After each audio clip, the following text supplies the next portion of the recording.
Olá, seja bem-vinda, seja bem-vindo.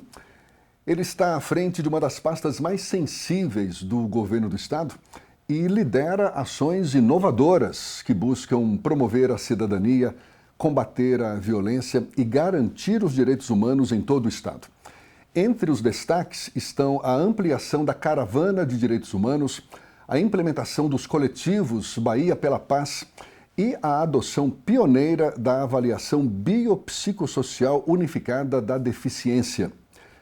É para explorar essas ações e saber como impactam na vida dos baianos que a gente conversa com o secretário da Justiça e Direitos Humanos do Estado da Bahia, Felipe Freitas. Muito obrigado por aceitar nosso convite. Seja bem-vindo, Felipe. É uma alegria grande estar aqui com você, poder conversar sobre o nosso trabalho. Sobre essa caravana de direitos humanos, estou vendo que a previsão é alcançar 256 municípios, agora em 2025, meta de 80 mil atendimentos. Como que essa caravana, essa iniciativa tem transformado o acesso à justiça, à cidadania nas regiões mais vulneráveis da Bahia? Bem, a Caravana dos Direitos Humanos é uma iniciativa de acesso à justiça e de promoção dos direitos humanos que vai atender mais da metade dos municípios baianos, vai impactar em mais da metade dos municípios do nosso estado. A nossa estratégia é muito simples. Nós reunimos mais de 20 instituições do sistema de justiça, do governo do estado, do governo federal, que vão organizadamente aos municípios, sobretudo aqueles que ficam com menos acesso nos territórios, às regiões rurais, às comunidades indígenas, e vamos oferecer, dentro desses territórios, um atendimento concentrado, junto com ações de formação, porque muitas vezes aquele município tem interesse, através da sua administração municipal, de prestar um serviço de melhor qualidade, mas precisa de um apoio técnico e aí a gente faz tudo isso.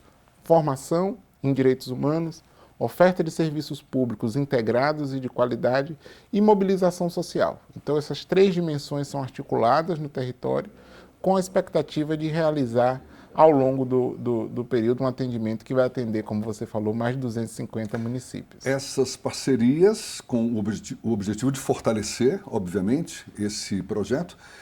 Quais são os serviços oferecidos e como que essas parcerias fortalecem na prática mesmo esse projeto? Bem, a gente faz serviços de documentação, de emissão de registro de nascimento. Infelizmente, há pessoas no Brasil que saem da maternidade e passam anos da sua vida sem ter o registro de nascimento.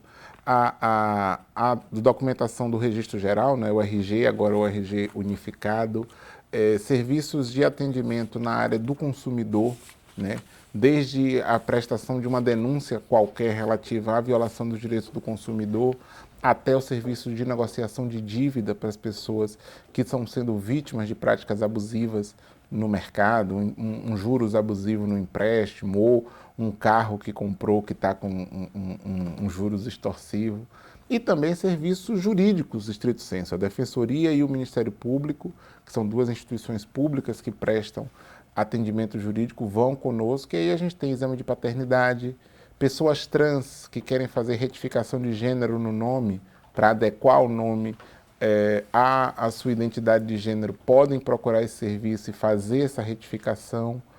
Então é um conjunto bastante amplo, como eu te disse, que vai viabilizando informação, mas que vai prestando efetivos serviços às pessoas e de maneira integrada. Então a gente tem, por exemplo, às vezes alguém que reclama de um direito no PROCON, mas se não resolveu ali, do lado já tem um atendimento da Defensoria. Então você já passa para o lado seguinte e que já faz o atendimento para poder sair dali com um problema resolvido. Então muda a vida da pessoa. Qual é o critério que vocês utilizam para levar essa caravana a esses determinados locais? Porque a Bahia é um estado enorme, super diverso, do ponto de vista cultural, social também, uma desigualdade social ainda muito, muito grande.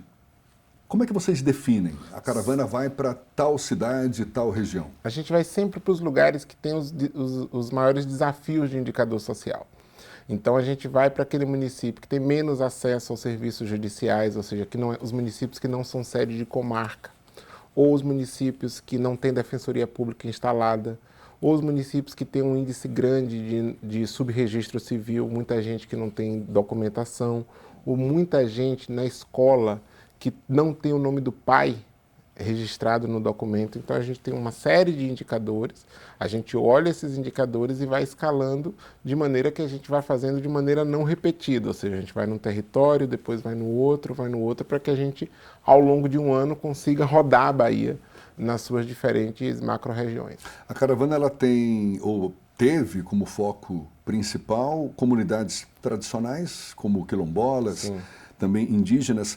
Tem alguma ação específica para ampliar esse público a partir de agora, 2025? Em 2024, nós priorizamos muito comunidades indígenas e comunidades quilombolas, que são públicos que são vítimas de muita violência, muita discriminação, que são atendidos por programas nossos da Secretaria de Justiça e Direitos Humanos e que muitas vezes são alvos de conflitos territoriais que pioram, que dificultam ainda mais essa situação, porque são pessoas que fazem o uso tradicional dos seus territórios de maneira coletiva, mas que muitas vezes vivem em litígio com proprietários individuais que alegam serem donos daqueles territórios, e isso produz disputas profundas. Isso piora, porque sem a titulação da terra, sem a segurança jurídica sobre o lugar em que essas pessoas vivem, então o acesso aos direitos fica ainda mais dificultado. Essa foi a nossa prioridade em 24.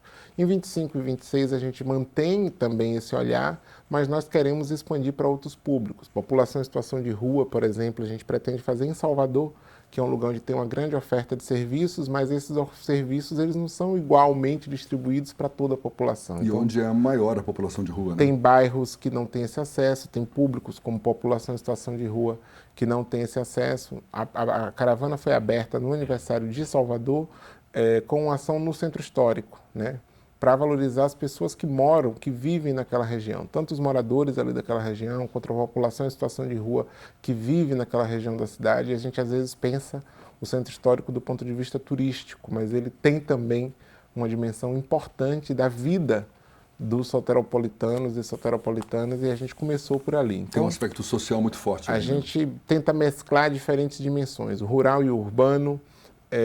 A gente tenta integrar os públicos específicos com os atendimentos mais gerais, nas diferentes faixas etárias, então é uma ação bastante ampla.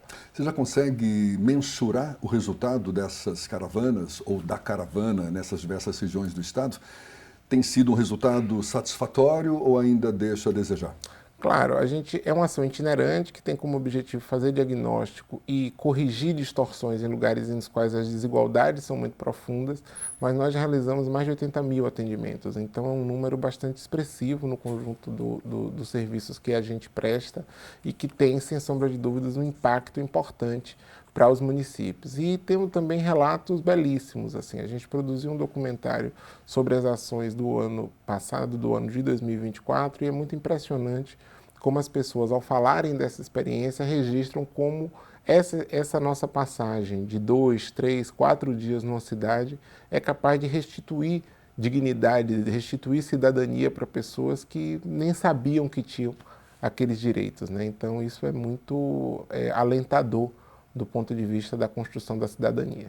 Secretário, e o programa Bahia pela Paz? O primeiro coletivo foi inaugurado em Águas Claras, aqui em Salvador, Sim. na verdade. Como é que esses espaços estão estruturados para atuar na prevenção da violência, na promoção da cultura da paz nas comunidades? Bem, a violência ela é o maior problema da nossa sociedade contemporaneamente, né? A desigualdade e a violência são os maiores desafios do Brasil. E enfrentar um problema como esse, que é um problema sério, profundo, envolve ações que não são só as ações policiais. Os coletivos Bahia pela Paz, eles são uma estratégia situada nos territórios, nos bairros, nas comunidades que têm os maiores indicadores de desigualdade, onde a gente apresenta e desenvolve o quê? Uma porta aberta para que a juventude daquela comunidade possa acessar serviços públicos, possa acessar, a partir daquele espaço, um acompanhamento do seu projeto de vida. Ou seja, às vezes o jovem não é só que não tem acesso aos serviços, mas ele não sabe por onde começar a se movimentar para arrumar um emprego, para voltar para a escola. Quando sai da escola, para voltar é muito difícil, para se reintegrar no espaço escolar é muito difícil, porque vem o estigma de ter uma defasagem de idade séria, porque vem o estigma porque abandonou a escola, porque vem o estigma porque não tinha um bom desempenho escolar, ou porque foi vítima de uma violência específica e aí acaba sendo discriminado. Então, os coletivos eles são portas abertas, equipamentos públicos instalados nas comunidades, onde a gente pretende oferecer a partir dali um apoio para que os jovens possam acessar as políticas públicas de assistência social, de educação, saúde, cultura. Ou seja, uma porta de entrada para acesso a essas políticas públicas. E também com a integração de órgãos de outras entidades, são parceiras também nesse projeto? Todas as secretarias estaduais estão de algum modo envolvidas no programa Bahia pela Paz, todas elas.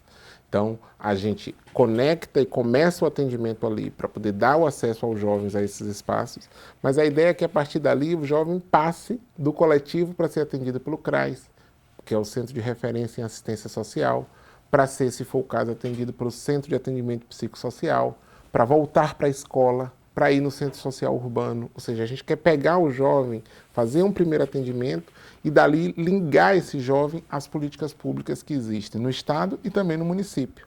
Nós tivemos já com alguns prefeitos, tivemos com o prefeito de Feira de Santana, por exemplo, que é uma das cidades que vai ter coletivo Bahia pela Paz, para apresentar ao prefeito a proposta e para sugerir que o município se integre a essa iniciativa, para que a gente possa oferecer todos os serviços públicos para esses jovens, esses adolescentes, os do governo do estado, mas também aqueles que são de responsabilidade dos municípios. Então é uma grande frente de trabalho, com muito foco nos territórios que são mais vítimas da violência, sobretudo aqueles que são mais vítimas da violência letal, os casos dos territórios que têm mais índices de conflito territorial, de ação de criminalidade organizada tentando corromper e dominar aquele território, e também uma hiperconcentração num público específico. Nós queremos falar com a juventude. Para nós é muito importante investir e concentrar nos jovens, porque a gente não quer ceder a um discurso fácil de que esses jovens são causa perdida. Não pode ter jovem perdido para o Estado. O Estado tem que sempre ser uma mão generosa junto com as famílias para oferecer alternativas para os jovens. Às vezes as mães, porque são mulheres sempre que fazem isso, elas ficam sozinhas lutando pelos seus filhos, para ele não entrar na droga, para ele voltar para a escola, para ele arrumar um emprego. A gente precisa ficar do lado dessa mãe e dizer assim, o Estado está aqui com você e vamos batalhar junto para oferecer uma alternativa para esse jovem. Porque se a gente oferecer uma alternativa para ele, eu não tenho dúvida de que as chances de reduzir a violência são grandes. Já tem esse espaço que foi inaugurado em Águas Claras, você está dizendo agora que em Feira de Santana deve ter também, mas qual é a realidade hoje? O que está no radar de vocês? Até o fim de 2025, por exemplo, quantos centros ou espaços coletivos pela paz a Bahia deve ter? Até 2025 serão 12 e até 2026 mais 12, então serão 24 ao todo. Hoje são quantos? Hoje a gente já tem instalado, já foi inaugurado de Águas Claras, estão em processo de inauguração outros 3 em Salvador e mais 2 em Feira de Santana. E em relação à Bahia, o fato de ser o primeiro estado a implementar a avaliação biopsicossocial unificada da deficiência. Quero saber quais são os benefícios desse novo modelo para as pessoas com deficiência, como é que funciona, mas a gente vai saber daqui a pouquinho, logo depois do intervalo. A gente volta conversando com o secretário da Justiça e Direitos Humanos do Estado da Bahia, Felipe Freitas. É um instante só.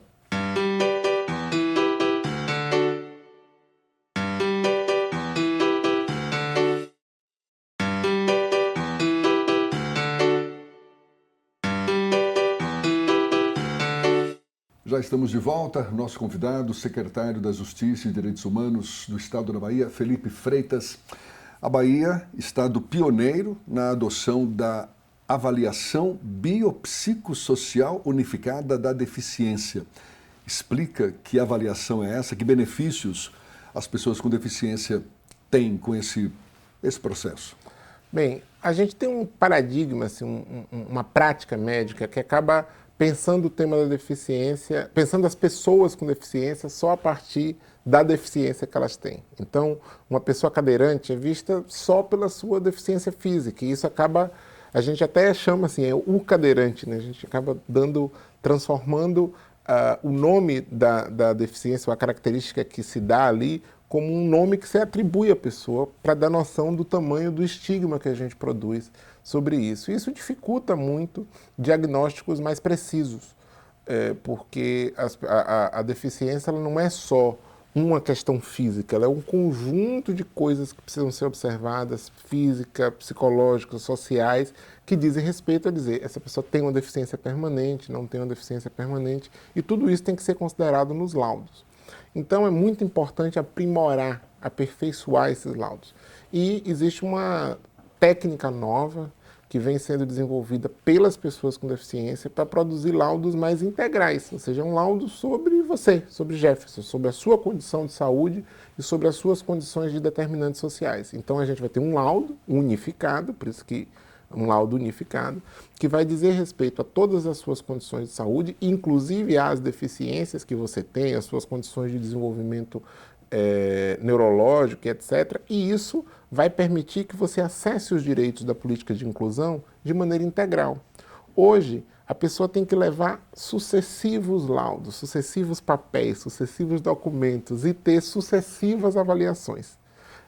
Que não consideram a integralidade da pessoa, né? A pessoa como um todo, na sua condição Já existia completa. essa avaliação, mas não tão criteriosa assim. Exato, essa é uma avaliação que existe, mas que ela não é tão criteriosa, ela é muito fragmentada, porque ela é feita com muitos médicos, com um processo muito longo, com sucessivos processos de renovação, então a pessoa acaba tendo que voltar muitas vezes. E nós estamos testando na Bahia, de maneira pioneira, junto com o Ministério dos Direitos Humanos e da Cidadania, numa parceria com o Banco Mundial, a primeira experiência mais completa de avaliação integral. Um dos profissionais da nossa equipe tem uma frase que é muito importante para entender o que é isso. Ele diz que quando uma pessoa com deficiência entra numa sala, num consultório médico e fecha aquela porta, você tem dois especialistas no assunto. A pessoa com deficiência, que é especialista na sua condição, e o profissional que estudou para aquilo. Mas são dois especialistas. E os dois precisam ser ouvidos igual. Tanto a pessoa que é especialista porque vive com a deficiência, quanto aquela pessoa que estudou para falar daquilo. E às vezes a gente só ouve um dos especialistas, o especialista que estudou, mas não ouve aquele especialista que vive aquela condição.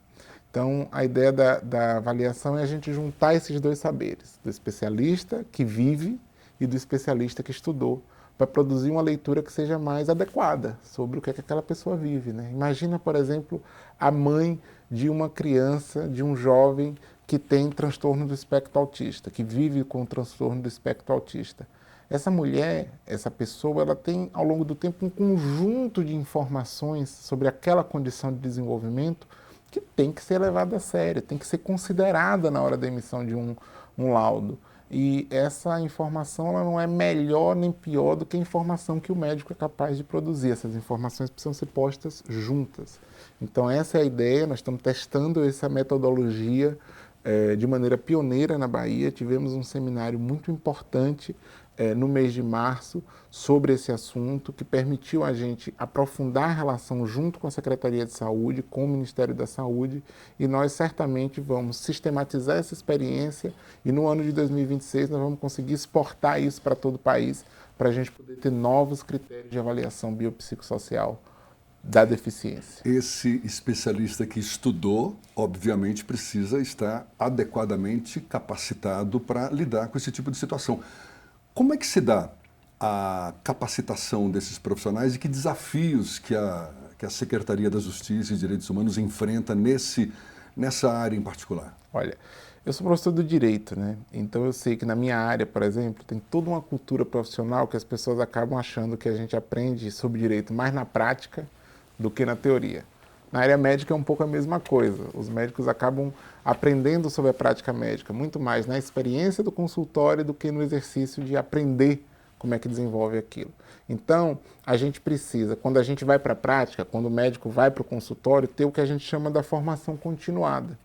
Então, a nossa ideia é, junto com as universidades, a Universidade Federal do Recôncavo Baiano está bastante integrada conosco nisso, desenvolver uma metodologia de formação continuada dos médicos que atuam no Sistema Único de Saúde, para eles poderem trazer os casos, a gente discutir e fazer uma série de capacitações que estão previstas no nosso projeto para formar médicos, auxiliares e técnicos de enfermagem, enfermeiros e enfermeiras, conjunto dos profissionais de saúde, para eles aprenderem sobre essa nova perspectiva de tratar o tema da deficiência. E com uma abordagem multidisciplinar. Com não? uma abordagem multidisciplinar, porque claro que a pessoa não é somente a sua condição física, ela é a sua condição física, ela é a sua condição psicológica, ela é a sua condição do ponto de vista da saúde mental e dos indicadores sociais que ela vive, né? Ou seja, uma mulher vive a experiência da deficiência diferente de um homem. Uma mulher cis e uma mulher trans vive essa experiência de maneira diferente. Como é que a gente aprende para poder entender como cada variável dessa interfere na maneira que a gente vai fazer a política pública acontecer? Eu falei no início que você está à frente de uma das pastas mais sensíveis do governo do Estado, porque aborda, de fato, ações em áreas que são muito caras para todos nós. Justiça, cidadania, direitos humanos. Para você em particular, como secretário, como profissional que está à frente dessa pasta, qual é o grande desafio que você tem pela frente? O que mais te provoca, mais te instiga a trazer para si essa responsabilidade de tocar projetos tão importantes como esses? Eu acho que tem duas coisas muito importantes. Primeiro é a de reduzir a desigualdade no nosso Estado.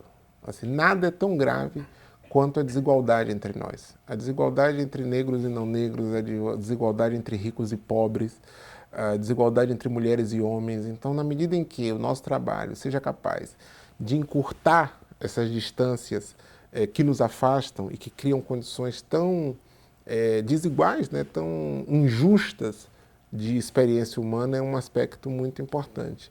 Mas tem um outro que é quase que uma missão, eu diria, que a gente tem no campo dos direitos humanos, que é de aumentar o jeito que a gente descreve o que é humano. Às vezes a gente acha que quem é humano é só quem é igual a gente. Aí a gente olha para uma pessoa com deficiência e a gente não consegue entender que aquela é uma expressão, é uma maneira, uma condição de vida na qual as pessoas humanas estão se desenvolvendo todas as suas possibilidades. Quando você entende isso, o seu conceito de humano fica maior. Se você entende que as várias identidades de gênero e as várias orientações sexuais são formas de expressão humana, o seu conceito de humanidade fica maior. Os povos tradicionais, as comunidades que vivem de diferentes formas, diferente de quê? Diferente da que cada um de nós vive. A gente fica mais rico, mais inteligente, porque a gente aprende que o humano não é quem parece, não é só quem é igual a gente. O humano é aquele com o qual você interage. Então, eu acho que a nossa vocação nos direitos humanos é ampliar o sentido de humanidade da gente. Isso representa desafios enormes. Pela frente, a gente tem uma sociedade cada vez mais diversa, mais plural.